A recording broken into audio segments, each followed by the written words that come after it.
السلام عليكم ورحمة الله وبركاته أصدقائي وأحبابي، يا رب تكونوا بخير. أهلا بيكم في قناتي بستان المشغولات. بالنسبة للكروشيه وبدايات الكروشيه والتدريب اللي احنا بنشوفه مع بعض في فيديوهات على طول علشان خاطر نتعلم الكروشيه بتاعنا. هنتعلم النهاردة طريقة عمل حزام لشنطة، لمحفظة، لأي حاجة بطريقة مختلفة خالص. انا ممكن اجمع كذا لون مع بعض، 3 أو 4 ألوان. زي ما تحبي، ألوان تكون قريبة من بعضها أو مختلفة عشان تدينا شكل حلو في الطريقة اللي هنشوفها مع بعض. هي سلسلة أو طريقة سلسلة، بس بطريقة مختلفة شوية. نشوف مع بعض احنا عملنا السلسلة دي ازاي. طبعا انتي بتحددي الألوان اللي انتي عايزاها. انا اخترت الالوان دي علشان ابدأ بيها.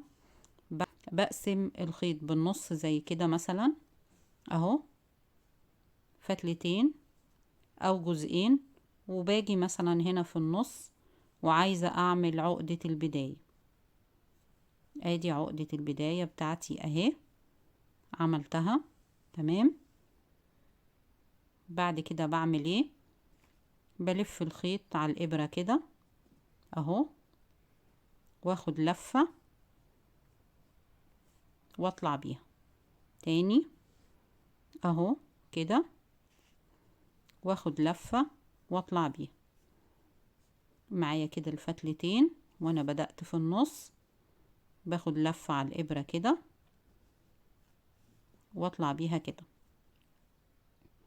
اخد لفة كده واطلع بيها كده. واخدين بالنا؟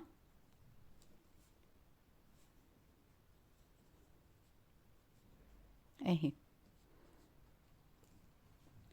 عطتني شكل السلسلة من الاربع جهات بتوعي اهم. غرزة بسيطة جدا وسهلة جدا معايا. بلف الخيط من ناحية كده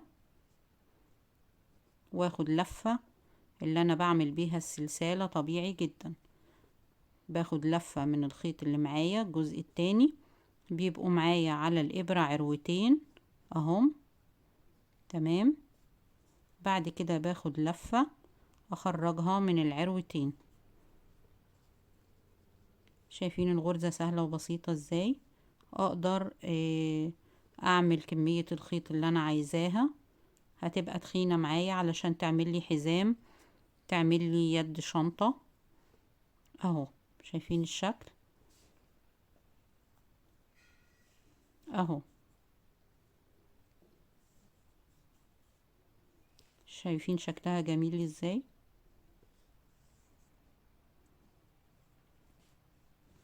وسهلة وبسيطة جدا.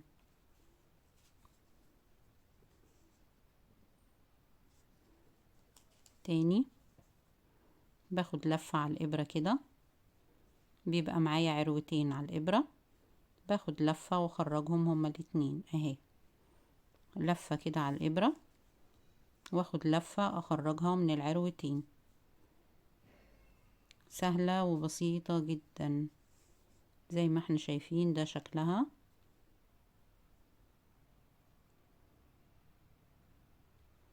اتمنى تكونوا استفدتوا معايا وما كنتش تقلت عليكم في الفيديو ده، واتمنى تعملوا لي لايك وشير، واشوفكم على خير في فيديو جديد ان شاء الله، غرزة جديدة للكروشيه.